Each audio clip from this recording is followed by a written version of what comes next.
Alam mo, kung susuko ka ngayon, paano na lang lahat ng hirap na pinagdaanan mo noon?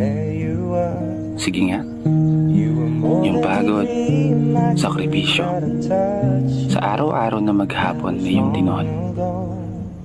Hahayaan mo na lang ba na masayang lahat ngayon? Guys, kaulan ng syudad guys. Yan, diri, wala pa pa. Papayagan mo ba Angas kayo guys. na hanggang dyan ka na lang ngayon? Kasi ako, hindi ako papayag. Paulan na ta guys. Ipagpapatuloy ko yung pangarap ko, whatever it takes.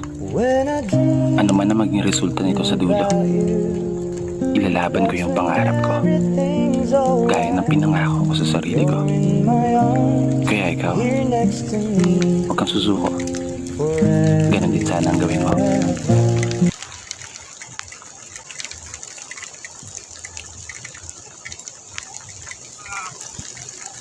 Okay na kasi, mabasa ako cellphone.